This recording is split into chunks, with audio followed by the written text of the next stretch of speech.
Producto Interno Bruto. Bienvenidos a Contratesis en temas de economía.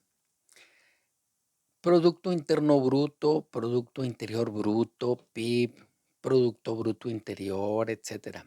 Como usted lo haya escuchado, es lo mismo y es de esos términos en los que es más complejo comprender cuando se define que cuando se explica.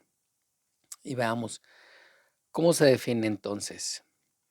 El Producto Interno Bruto, PIB, es un indicador económico que refleja el valor monetario de todos los bienes y servicios finales producidos por un territorio en un determinado periodo de tiempo.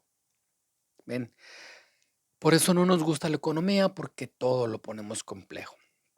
Pero no se preocupe, aquí trataré de explicar. El PIB es una variable.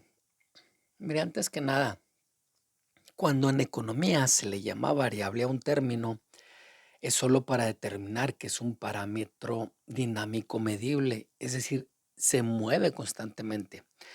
Bueno, pues el PIB es una variable que se utiliza para hacer comparativos más o menos estándar entre naciones, pero en realidad esto no es así tan preciso. Por ejemplo, suele decirse que un país es más rico porque su PIB ha crecido.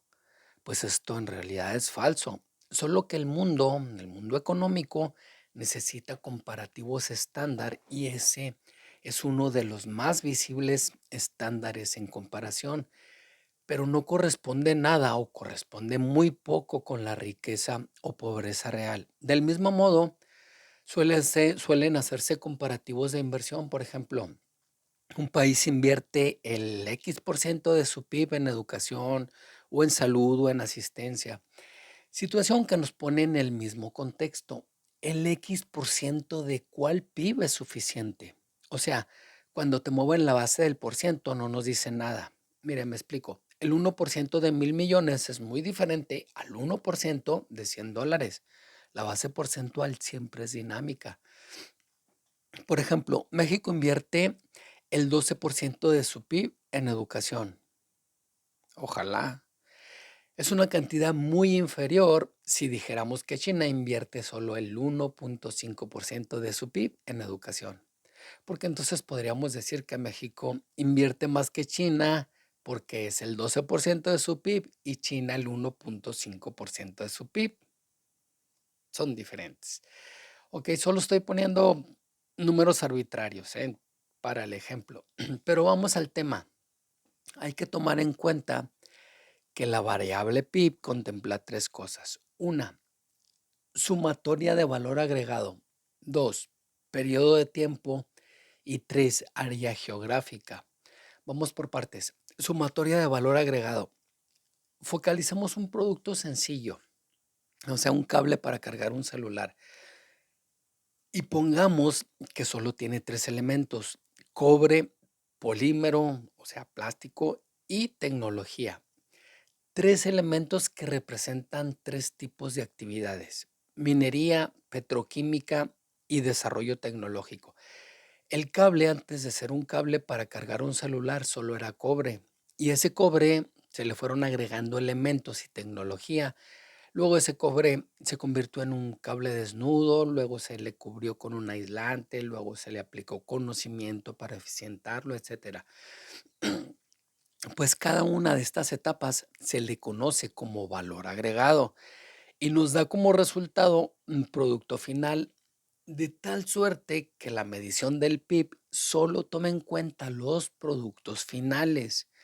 Pongamos un ejemplo de esto: si la industria del cobre, por ejemplo, produce en México $1,000,000,000 al año, nuevamente estoy inventando cifras, para el ejemplo. Pero resulta que de esos 1,000,000,000, la mitad de la producción se utilizó para hacer cables para cargar celulares.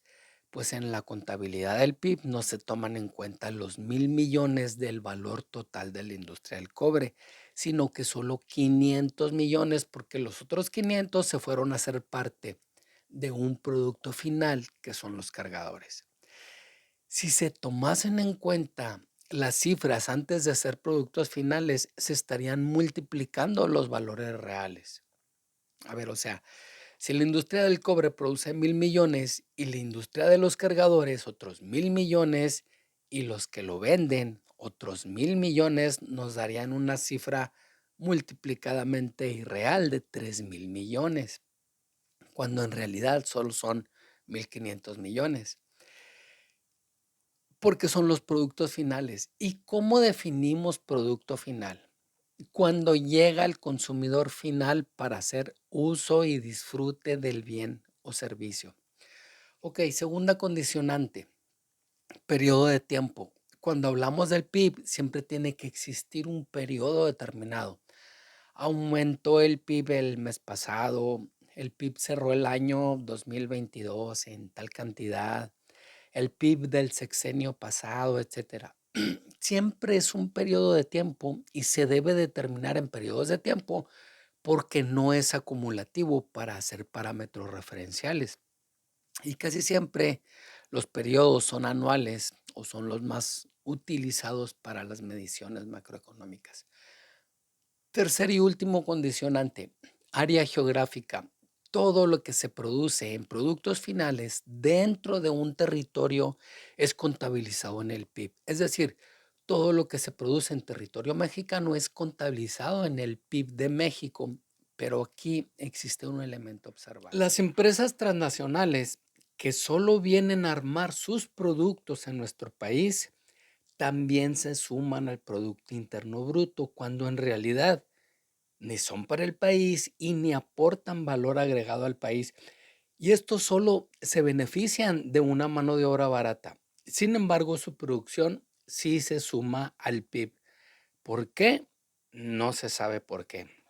Y por otro lado, empresas mexicanas que trabajan en otras naciones, aunque sean mexicanas, su producción no se toma en cuenta para el Producto Interno Bruto de México. Esa producción se suma al país en el cual se produjo territorialmente. Pues como vemos, el Producto Interno Bruto es un parámetro métrico muy relativo, pero es lo mejor que tenemos para formar criterios de comparación entre naciones. Gracias por escuchar este podcast de economía y todos mis podcasts pasados. Agradezco el detrás de audios, el profesionalismo y creatividad de Karine Ibarra. Recuerda, yo soy Gabriel Castañón y nos escuchamos y nos vemos la siguiente semana.